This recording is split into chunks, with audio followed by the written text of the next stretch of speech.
We're going to dive into some stuff that was said by Kevin O'Connell out there in Minnesota, talking about maybe the Broncos are on the Vikings' radar because it seems like an arms race to get to pick number 4 in the NFL draft. So let's begin there, because the biggest story of the owners' meetings was Sean Payton saying, quote, it's realistic to trade up. James Marilat and I went back and forth on that last night, but I want your take on, is there momentum?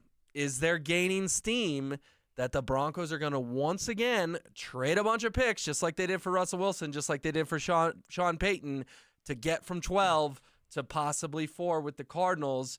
And is there a little bit of an arms race to get to 4, considering the Cardinals have put up a big "we're open" sign in their front yard? Yeah, I mean, I think obviously I mean, there's a possibility, yeah, but you could wish in one hand and poo in the other and see which fills up first. Well, I mean, it's one of those things that I like it. I like the aggressive nature behind it. The reality of it, to me, is just it's a little far-fetched. I mean, I don't put what do you put the percentages at? You think this can? I know this is what you've wanted all along. So for you to hear that, you were probably like, yes, they're going exactly the path that I would like them to go. But the reality of it is, if you did all of that, what are you going to have to surround them with anyways? Yeah, well, first of all, Shawn thinks it's realistic. So I'm going to take Shawn at his word. I mean, he said he got a little, I won't call it a fight, but he got in a little spat with Ian Rappaport yesterday saying, hey, your report was wrong. It is realistic. And Rappaport goes, I didn't report that. And he goes, yes, you did. You reported that. I mean, that's who Shawn is. He doesn't care if you're Ian Rappaport. He'll call you out right to your face. So, yeah, I understand you'd have to give up a lot, Cello. And you'd probably have to give up at least 2 first-round draft picks, obviously 12 this year, 1 next year, 1 the following year. I get it. I get it. But at the same time, is settling for the 5th best quarterback in this draft a recipe for success, or has the big 3 really become the big 4 with J.J. McCarthy now joining Caleb Williams, Jaden Daniels, and Drake May, and you only will feel good if you leave the NFL draft after night 1 in Detroit with one of the big 4, whereas if you get Bo Nix or Michael Penix Jr., you're like, ask those girls to the prom. They all said no, so I asked the girl I didn't even really want to go with. Well, I don't like that plan. I don't think you just take whatever's left over. If you do truly, and obviously for him to say something like that, who knows? This is the time of year where it's like there's so many smoke screens, there's so many different angles that teams and organizations are trying to play so that they can kind of maneuver around the draft to get what they want out of it. But if I wouldn't put it past him to mortgage everything for one guy if he actually fell in love with somebody. But like what Zach and Phil were just saying, dude, they're talking about J.J. McCarthy going up to 2. Well, yeah, let's talk about that. Hear from Tom Pelissero right here on the NFL Network, because I think if McCarthy goes 2, it changes a lot of things.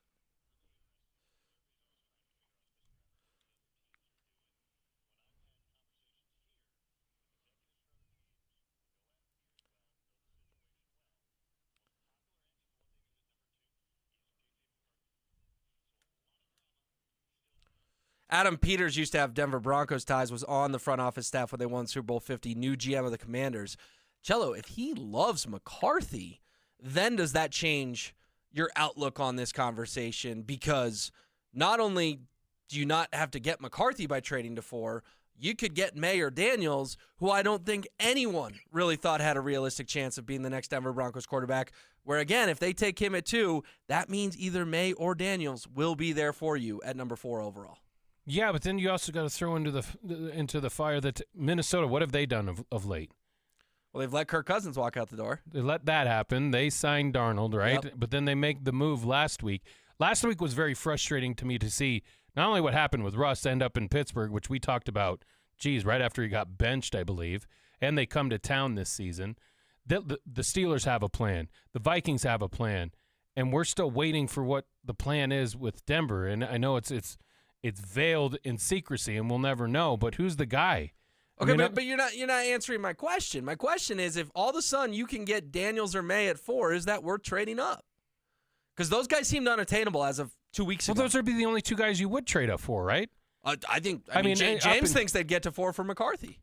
I don't know if you go that far for that. And there's a lot of momentum behind him just after the combine, and he's skyrocketed up the draft board.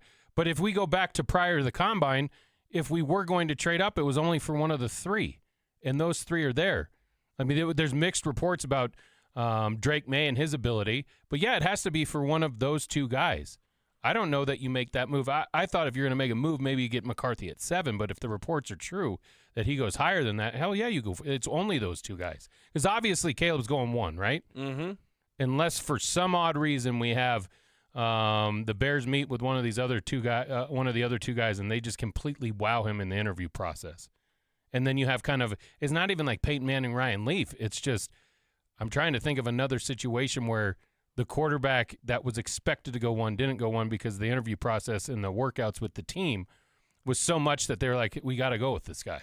Yeah, let's assume Caleb goes at 1 because I think that's a 99.9% lock, even if he's got a pink phone case and his fingernails are pink and whatever, and people online want to get mad about that.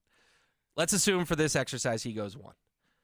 If you are a Denver Broncos fan, you should be praying that these reports that the Commanders want McCarthy at 2 are true. Because then I think that just opens the NFL draft in a whole way none of us envisioned happening. And that's where you can justify getting really aggressive and getting to 4. Because, yeah, you gave up a combined 3 first-round picks to acquire Russell Wilson and Sean Payton. And if it costs a couple more future round 1 selections, then so be it. Because, Cello, it is a disservice to Broncos country to not find the next franchise quarterback. This fan base has suffered again and again since Peyton Manning retired. And if you can get Jaden Daniels or Drake May to fall in your lap at 4, you have to pull I got to stop you there, though. Trigger. Which one? Listen, you can't just make the move to be like, I'll take either one of them. You have to be in love with one guy. And not only that, you have to have the draft kind of play out the way you think it's going to play out. Because if you go Caleb Williams 1, let's say McCarthy does go 2, then you have the Patriots at 3. They're taking one of the 2, right? You would assume Most likely. so. You would assume so. So then you have to know basically who they're selecting. Or in your scenario, you're just fine with, I don't care either one. I'll take Drake or I'll take Jaden. Perhaps because Sean Payton's getting paid $18 million a year to be this quarterback whisperer.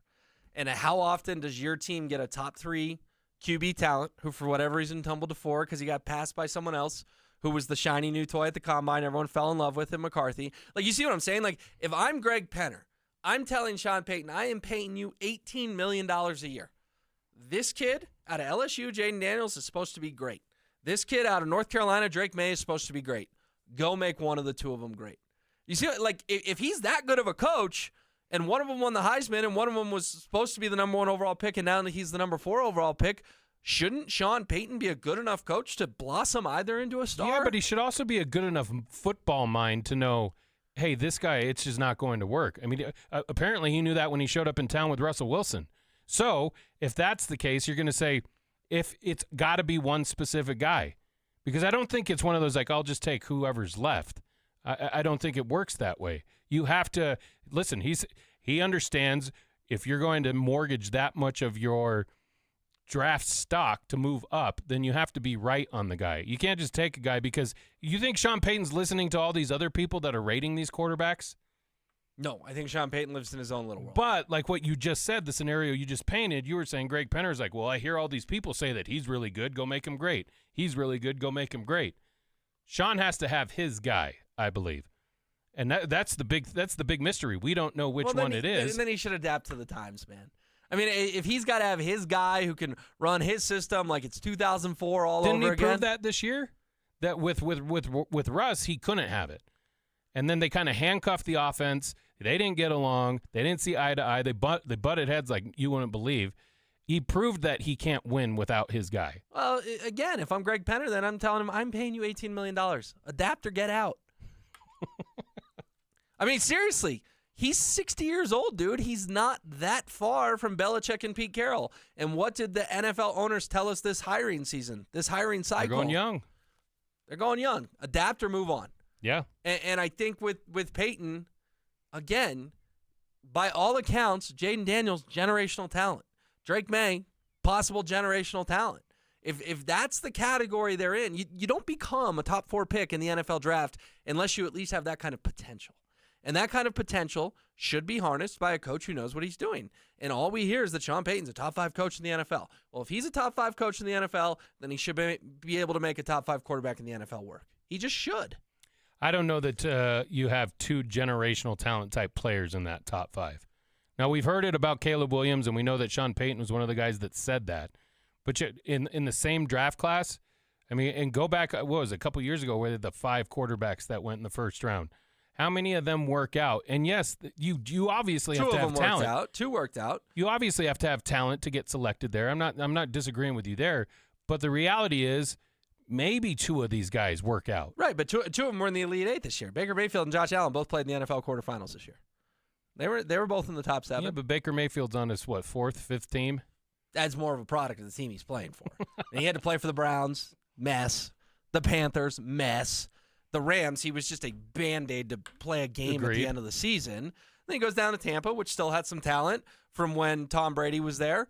Tom Brady retires, and Tampa makes a run to the NFL's version of the Elite 8. You can tell them in basketball mode. Yeah. And they're a player or 2 away from beating the Lions and going to the NFC title game. Okay, so then who's your guy? Who's my guy? Yeah.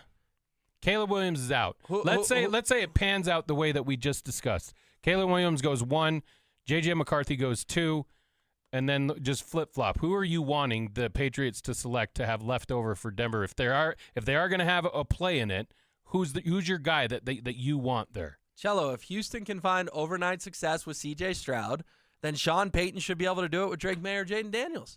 He just should. So I think I've given you my answer the last 10 minutes. Either. I don't like that. Well, then who's yours? Mine out of the 2? Yeah. Drake May. Okay, so if you know the Patriots are taking Daniels at 3 and this Commanders report about McCarthy at 2, then you're pulling the trigger on the deal because you know Drake May is going to be there for you at 4. Yeah, I would not be upset draft night if that's what happened at all because I'm going off of well, Joel Klatt said it right here. He's Josh Allen but a better passer at this point of his career.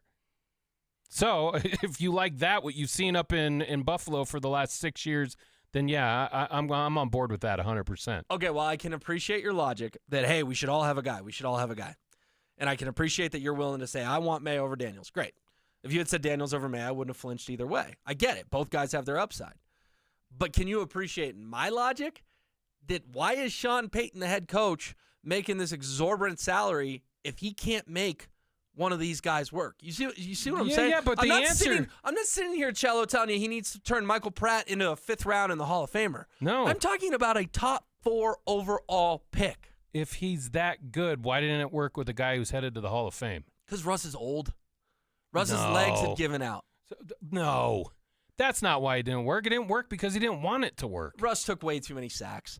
We've all seen the viral clips of Russ panicking in the pocket. You're telling when he's got me a how perfect good pocket. he is. How did he not coach that out of him?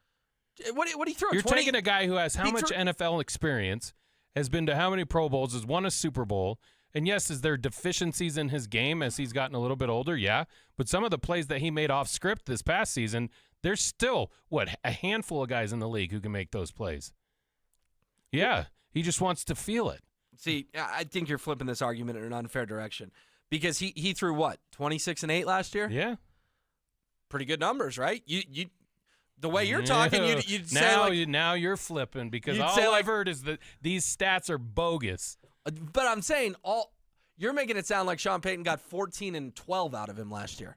No, that's what Nathaniel Hackett got out of him. Shawn got 26 touchdowns and 8 picks out of him, and still thought that guy wasn't good enough. So much so, he's paying him $38 million to play for a different football team That's why year. it needs to be his guy.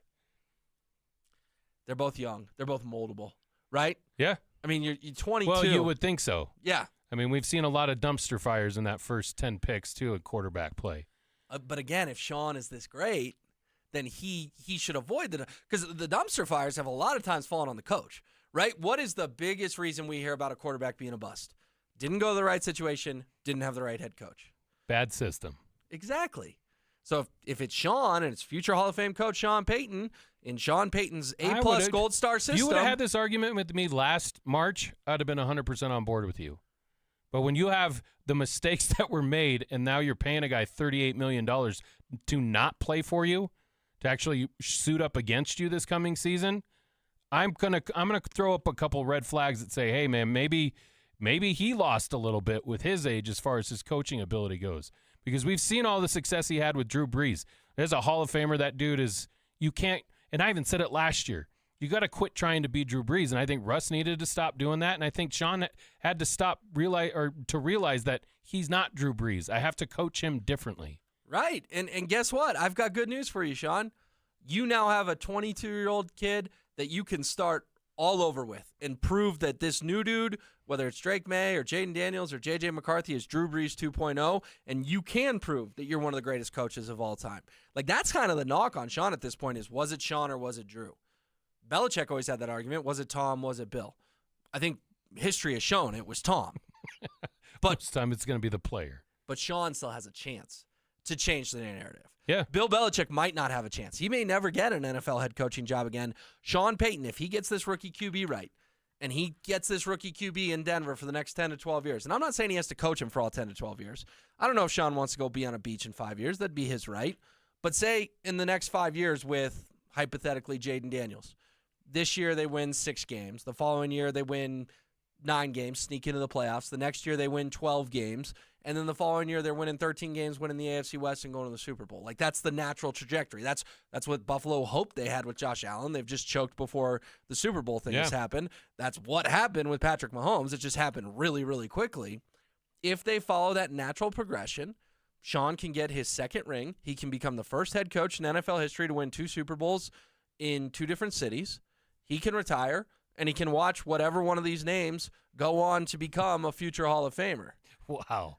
Fiction can be fun. Well, I mean, yeah, all that would be great if it panned out that way. The reality is that in 2 months, are we even talking about this as something that could possibly happen?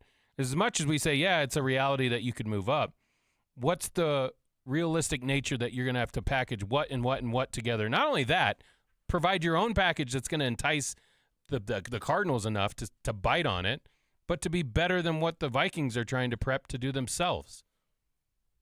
Okay. You don't make their moves to try and not get past the Broncos. Then you can settle for Michael Penix Jr. or Bo Nix at 12, and that's the world we'll live in. Like, I'm just saying they need to be bold. I agree. Right? And here's where I would change. But it sounds like, well, do you agree? Because it sounds like you just want to be safe. If it's your guy, yeah.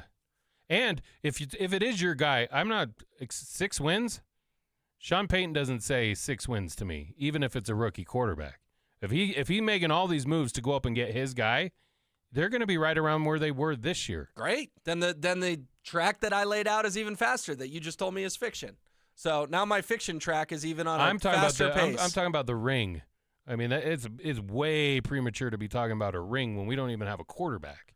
But I'm saying that's what it can turn into if you trade up and go and get your guy. That's why I'm pounding the table to go trade up and get your guy and not settle for. So you would be fine with any of the 4. I think McCarthy's last of the 4. That's why I'm so intrigued by Pelissero saying the Commanders want McCarthy. Great. Take McCarthy. Get him off the board at 2. Fine by me. And I will gladly take the leftovers between Drake May and Jaden Daniels. You asked me to name a name. I would prefer Jaden Daniels. But it's like a 55-45. It is not a I'm slamming it has to be this guy and not that guy, because I think both have a ton of potential, and I think if Sean Payton's as good a coach as he claims he is, as he's getting paid to, then he'll tap that potential in either one. Okay, so if that's fantasy land, you get one of those guys. Let's go bizarro world and say you're not able to move up. You get stuck at 12. Then what happens here? Then you take Brock Bowers. And you find a way back into the early second to get Bo Nix or Michael Penix And we're Jr. spending a lot of time talking about one thing where he's like, it is a reality for them to move up, but it's also a reality for them not to be able to get up there. And how much did he talk about Stidham just this past weekend? He answered several questions about Stidham yesterday morning at the and he still coaches' likes breakfast. the guy. Okay, but I was filling in for Stoke last week, and I ran this by Josh Dover. Let me run it by you. What if you take Brock Bowers at 12, okay? You can't get any of the big 4. You take the stud tight end at 12. Okay. And then Penix and Nix tumble, which is very realistic that they could tumble if someone doesn't reach for them. You don't have a second-round pick. But what you can do, and I proposed this to Dover, and he really liked it. I want your thoughts. Package Courtland Sutton in year 3 to get up to 2. So you're moving up around and giving a third-round pickup, and you're telling a team, hey, yeah, you got to take Sutton's contract, but this guy had 10 touchdowns last year. He's a heck of a red zone target. He was tied 4th in the NFL for touchdowns as a wide receiver last year. Is that enough value? Sutton in a third to get to the top of the second. And rather than this Brock Bowers or Bo Nix, Brock Bowers or Michael Penix Jr., you and I are sitting here after day 2 of the draft going, wow, they got Brock Bowers and Bo Nix, or Brock Bowers and Michael Penix Jr. I like it, and I also think that's probably more realistic than our other discussion that we started the show with. Oh, look at that. It's finding a little common ground here. Yes. I mean, listen, I would prefer the first one because then I think you have an answer for years to come. But up until Sunday, Will, it was people were tying Bo Nix. Everyone was tying Bo Nix to the Broncos. Sure. And not only just Bo Nix to the Broncos, but at 12 even, that they wouldn't wait, that they go there. I like your plan a little bit better because you get two positions taken care of. Now, I don't know that Bo Nix is going to be some great quarterback, but as far as all the reports and the scouts talk about the kid, he has a lot of the traits that Sean Payton, discussed and described when he's talking about quarterbacks. And is his ceiling as high as some of these other guys? No. But you'd feel a lot better about getting him at 34 than you would at 12. Hell yeah. That's for sure. Yeah, because if you have Brock Bowers along with it, yeah, I think that's more realistic, and I like that one too. But that's what I think is probably more likely to happen. Who knows, though? He's kind of like the mad scientist to me. I have no idea. He's playing a game with everybody, and he probably has two or three different plans on what he wants to do if the chips fall his way. And I'm just kind of interested. That's what's great about what we get to do here is like we're just speculating on different options. And they could go completely different than what we're talking about. There's a ton of them. Real quick, do you think Sutton's enough to get you back into the second? I do. Yeah. For the point that you just made. A 3 in Sutton for a second. Yes, and because of what he did this year in the red zone. There's a lot of teams out there that when the field condenses like that, they want somebody that's going to go up and make those plays for them, and they think that could be the final piece to get them over the top, to have that other weapon inside the 20. I think that would be his specialty at that point for sure. All right, our Denver Sports YouTube channel continues to grow each and every day, and we appreciate you guys going on, looking us up on YouTube, mostly subscribing, but also liking videos, leaving a comment, and maybe sharing one as well. Find us on YouTube.